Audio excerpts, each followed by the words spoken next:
प्रिय विद्यार्थी मित्रांनो, आपले 12वीचे कोअर सब्जेक्टचे पेपर संपले आणि आता IT, CS, जिओग्राफी हे सब्जेक्ट बाकी आहेत.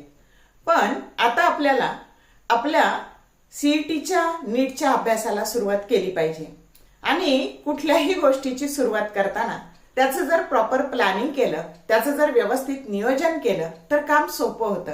आणि म्हणून आता आपल्याला बघा, जर आपण हिशोब केला तर आपल्याला नीटच्या परीक्षेसाठी 58 दिवस शिल्लक आहेत आणि म्हणून त्या 58 दिवसात नीटचं प्लॅनिंग कसं करायचं, नीटचा अभ्यास कसा करायचा, त्याचा पेपर कसा असतो, हे सगळं आपल्याला आधी समजावून घेतलं पाहिजे. आणि ते समजावून जर घेतलं आणि त्यानुसार आपण व्यवस्थित प्लॅनिंग केलं तर नीटची परीक्षा आपल्याला बरीचशी सोपी जाणार आहे. आणि म्हणून मी हा व्हिडिओ बनवत आहे.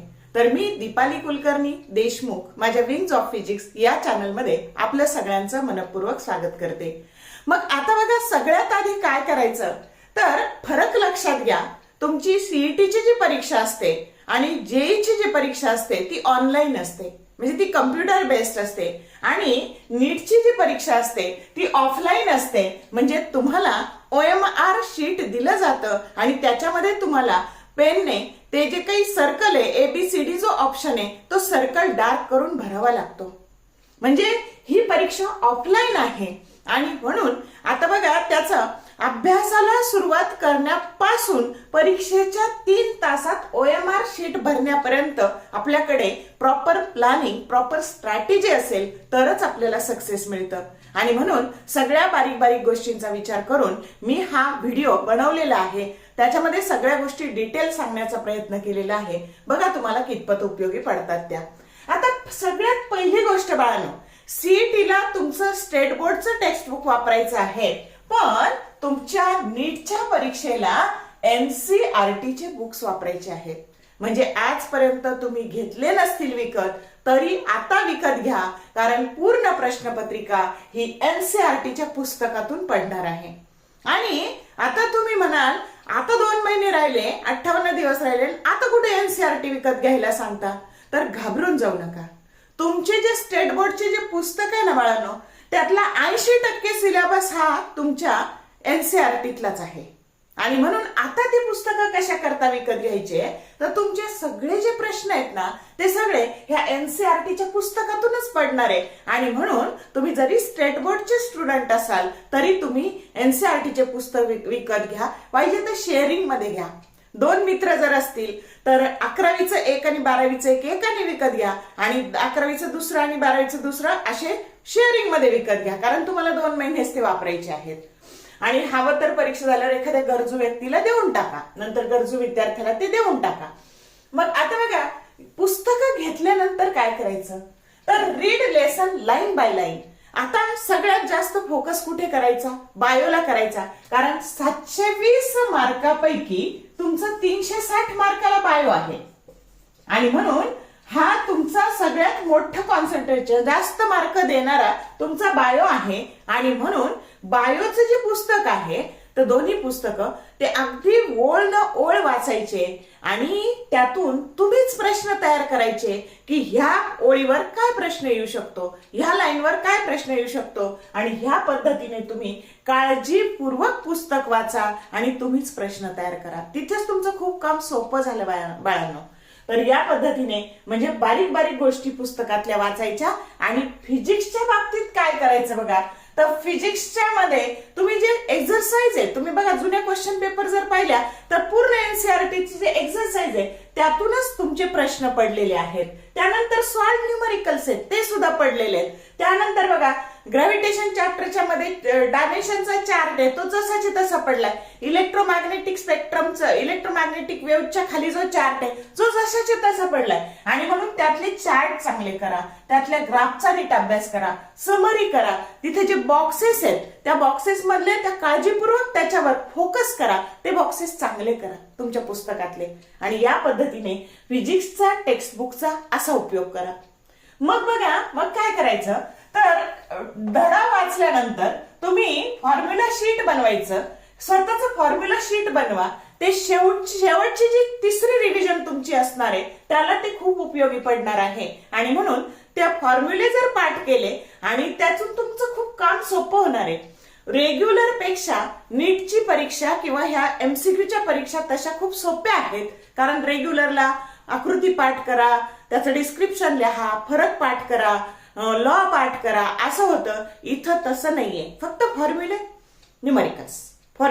न्यूमरिकल्स म्हणजे आवड लावून घ्या. न्यूमरिकल सोडवण्याची आवड लागली ना बाळांनो की आपोआप त्याच्याबद्दल इंटरेस्ट एकदा निर्माण झाला ना की मग खूप चांगल्या प्रकारे आपल्याला न्यूमरिकल सोडवता येतात. आणि म्हणून फॉर्म्युला शीट बनवा. त्याच्यानंतर पहिली रिव्हिजन.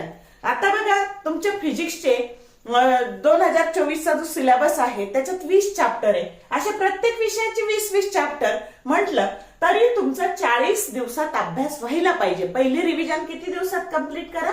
40 दिवसात कंप्लीट करा. मग राहिले 18 दिवसात काय करायचं?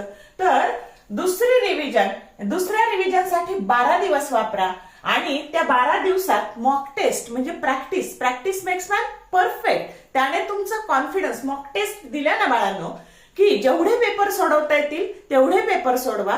त्यानंतर त्याने तुमचं कॉन्फिडन्स वाढणार आहे आणि आपल्या काय चुका होतात, कुठे चुका होतात, कोणता चॅप्टर वीक आहे हे सगळं आपल्याला त्या मॉक टेस्ट वरून कळणार आहे आणि आपल्याला फोकस करावं लागणार आहे.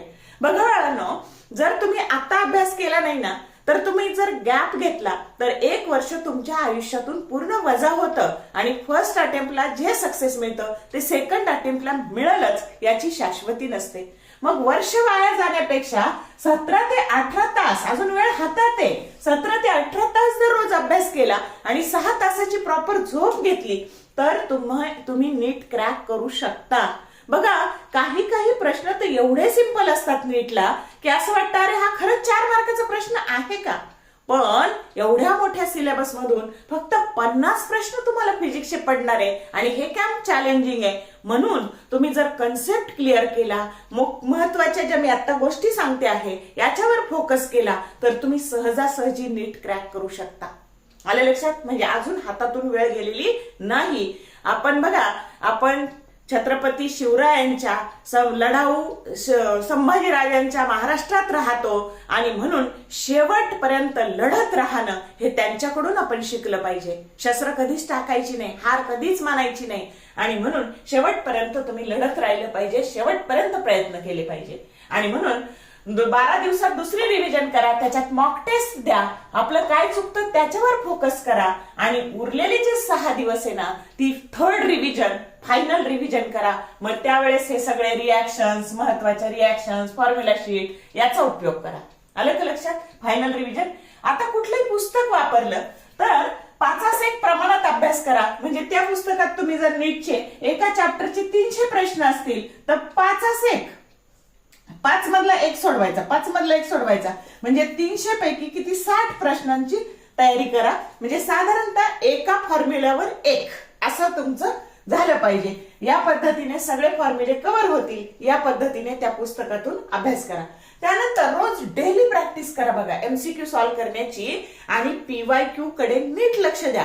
नीटला पीवायक्यू रिपीट होतात पण बघा त्याच्यामध्ये व्हॅल्यू बदलवल्या जातात आणि त्याच्यामुळे म्हणजे स्ट्रक्चर ऑफ ऍटम आणि न्यूक्लिआय याच्यामध्ये पार जो 1993 ला आलता तो 23 ला रिपीट होते. म्हणजे जुने एमसीक्यू रिपीट होतात, फक्त त्याच्यामध्ये थोडेसे चेंजेस होतात, व्हॅल्यू बदलतात. आणि म्हणून पीवायक्यू वर भर द्या. आणि पीवायक्यू बघा जसे सीईटीला खूप सारे पीवायक्यू आहेत तसे नीटला खूप कमी आहे. एखाद्या वर्षी एखादाच पडतो ना त्या चॅप्टरवर. म्हणजे एका चॅप्टरचे 30-32 पीवायक्यू आहेत. आलं का लक्षात? आणि म्हणून पीवायक्यू वर भर द्या. त्यानंतर हा पॉइंट मी तुम्हाला सांगितलं ऑलरेडी. मग आता अभ्यासामध्ये इंटरेस्ट घ्या आणि आनंदाने अभ्यास करा. त्या अभ्यासाला लोड मानू नका, टेन्शन घेऊ नका, आनंदाने. बघा आपण जेवण केलं, फिरता फॉर्म्युले पाठ करा. आज 10 केले तर उद्याचे 10 करताना कालचे 10ची रिव्हिजन करा असं. आणि जसं सीईटीला असतं बघा चॅप्टर वाईज की हाय वेटेज वाले आधी करा, इथं वेटेज वगैरे काही नाहीये बाळांनो. बघा युनिट्स आणि डायमेन्शन या चॅप्टरवर पूर्वी एखादा प्रश्न पडायचा. 2022 ला 2 पडले, 23 ला तर 3 ते 4 प्रश्न पडले डायमेन्शन, युनिट्स आणि डायमेन्शन साध्या याच्यावर. आणि म्हणून कशावर काय पडेल हे सांगता येत नाही. म्हणून सगळ्या गोष्टींचा बारीक अभ्यास करा. आलं का लक्षात? सोप्या गोष्टीवर खूप प्रश्न पडतात, अगदी साधे पण आणि अवघडवर पण पडतात, पण आधी साधे साधे तर सोडवता आले पाहिजे. स्वतःच्या कन्सेप्ट इतक्या क्लिअर करा की कुठलाही प्रश्न आला तर आपल्याला सोडवता आला पाहिजे. त्याच्यानंतर लॉजिक वापरायचं, गुणाकार भागाकार करत बसायचे नाही, लॉजिक लावून सोडवायचं. त्याच्यानंतर नेहमी ऑप्शन आधी पाहिजे, सी दी ऑलवेज ऑप्शन फर्स्ट. आणि सोडवताना बघा इथे सिक्वेन्स ऑफलाईन आहे, कम्प्युटर बेस्ड नाहीये, त्यामुळे आधी बायोचा पेपर सोडवा, मग केमिस्ट्रीचा सोडवा आणि मग फिजिक्सचा सोडवा. पण टाइम मॅनेजमेंट करायला विसरू नका. 3 तासात बघा 180 मिनिटात तुम्हाला 180 प्रश्न सोडवायचे, म्हणजे एका प्रश्नासाठी 1 मिनिट वेळ मिळतोय तुम्हाला. बघा मागच्या वर्षी 3 तास 20 मिनिटं दिले होते, यावर्षी देतील का नाही माहित नाही, पण आपण 3 तासाच नियोजन करू. राहिलेले 20 मिनिटं मिळाले एक्स्ट्रा तर वेल अँड गुड, पण नाही मिळाले तर आता नियोजन कसं करायचं? तर आधी आपण फिजिक्सच्या बाबतीत बोलू बाळांनो, की 50 प्रश्न येणार आहेत, त्या 50 मधले 45 सोडवायचे आहेत आणि मग ह्या 45 मिनिटात ते सोडवायचे आहेत समजा. तर मग आता काय करायचं बघा, तर याच्यामध्ये जे थेरी क्वेश्चन्स आहे ना, ऑफलाईन पेपर आहे म्हणून थेरी क्वेश्चन्स आहे ना ते पटपट पटपट सोडवून घ्यायचे. मग आता थेरी प्रश्न जर आपण सोडवले तर आपल्याला समजा 20 थेरी प्रश्न आहेत असं गृहीत धरलं, 20 थेरी क्वेश्चन्स आहे आणि ते सोडवायला आपल्याकडे 20 मिनिटं आहे. मग थेरी क्वेश्चनला जास्तीत जास्त ते 5 मिनिटात सोडून होणार आहे थेरी क्वेश्चन, म्हणजे इथे तुमचे 15 मिनिटं वाचलेले आहेत. समजलं का? आणि हे 15 मिनिटं आणि प्रश्न आता राहिलेत सोडवायचे 25. मग त्या 25 प्रश्नाला 25 मिनिटं अधिक हे 15 मिनिटं म्हणजे तुम्हाला 40 मिनिटं. मग सोपे सोपे न्यूमरिकल्स आहेत ते सोडवा, तिथला वाचलेला वेळ अवघडसाठी वापरा आणि असं टाइम मॅनेजमेंट करून 45 मिनिटांमध्ये 45 प्रश्न सोडवण्याचा प्रयत्न करा.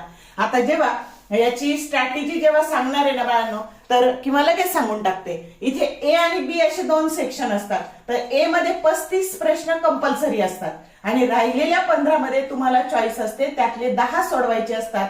आणि ह्यामध्ये मात्र इथे जास्त मुलं चुकतात की कोणते सगळेचे सगळे सोडून टाकतात. कधी कधी निगेटिव्ह मार्किंग सिस्टीम आहे बाळांनो आणि पहिले 10 चेक होतात. म्हणून बी सेक्शन सोडवताना काळजीपूर्वक सोडवायचा. तुम्हाला चॉईस दिलेला आहे, जे करेक्ट वाटतात, जे बरोबर येतात तेच 10 सोडवायचे, सगळेच्या सगळे सोडवायचे नाही. समजा तुम्ही 15ची 15 सोडवले आणि पहिल्या 10 मधले 5 चुकले, नंतरचे 5 तुमचे बरोबर होते, तर काही उपयोग झाला का? नाही. तर हा सेक्शन काळजीपूर्वक सोडवायचा. ते 10 प्रश्न 10च सोडवा आणि जे निष्पक्के येतात ते सोडवा. आलं लक्षात? सेम स्ट्रॅटेजी तुमची केमिस्ट्रीला पण आहे, सेम बायोला पण आहे. आलं लक्षात? आणि म्हणून पेपर सोडवताना आधी बायो सोडवा, मग केमिस्ट्री सोडवा आणि मग फिजिक्स सोडवा.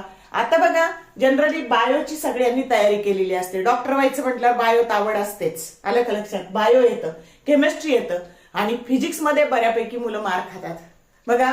आणि फिजिक्स हा गेम चेंजर सब्जेक्ट आहे. ज्याला फिजिक्सला मार्क चांगले तो क्वालिफाय होतो, हे लक्षात घ्या. तुम्ही म्हणा तुम्ही फिजिक्स आहे म्हणून तुम्ही फिजिक्सचं महत्व सांगता, पण हे अनुभवाचे बोल आहेत बाळांनो, की ज्याचं बायोला मार्क पडतात, केमिस्ट्रीला पडतात, पण फिजिक्सला मार्क्स पडणं थोडं कठीण असतं. आणि म्हणून physics is a game changer subject, की ज्याला फिजिक्सला मार्क्स पडतात तो नीटला सहजासहजी क्वालिफाय होतो. आणि म्हणून तुम्ही फिजिक्सवर पण त्याला दुर्लक्षित करू नका, त्याच्यावर भर द्या.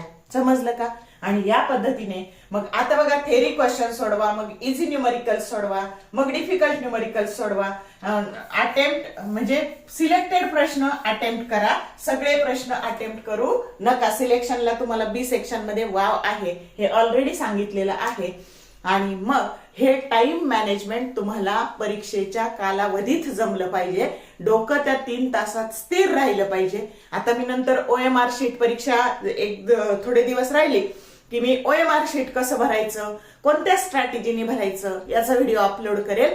आता आपण जे तुमचे सीईटी किंवा नीटची जी सिरीज सुरू करणार आहे त्याच्यामध्ये आता लेक्चर पडत जातील, तर ते काळजीपूर्वक बघा. पीवायक्यूचा मी बारीक बारीक पीवायक्यूचा अभ्यास केलेला आहे, त्याचा उपयोग करून घ्या आणि ह्या पद्धतीने सगळं नीटच्या तयारीला लागा, हार्डवर्क करा.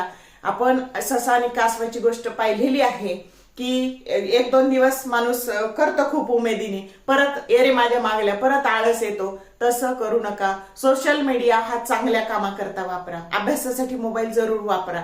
की काही चांगले व्हिडिओ पाहिले, काही प्रश्न पाहिले, बरेचसे शॉर्ट्स व्हिडिओ बनवलेले आहे PYQचे, नीटचे, CETचे. बघा, प्लेलिस्टला गेलात चॅनलला विंग्स ऑफ फिजिक्स आणि प्लेलिस्ट पाहिली तर तिथं तुम्हाला खूप सारे, जेव्हा कधी कंटाळ येईल अभ्यास करून तर झोपल्या ते पाहिले तरी 10-12 प्रश्नांची सहज तयारी होते ना. तर त्या चॅप्टरला प्लेलिस्टला जा, तिथे टाकलेले CETचे PYQ आहेत, नीटचे PYQ आहे, तिथं मेन्शन केलेलं आहे आणि त्याचा तुम्ही उपयोग चांगल्या कामाकरता करा.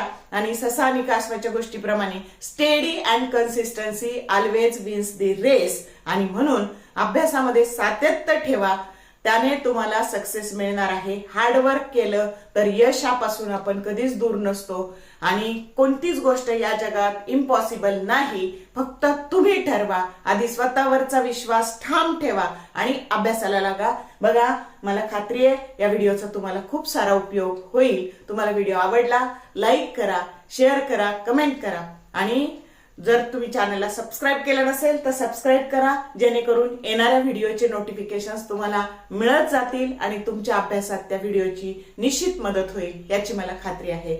All the best for your study and thank you for watching this whole video.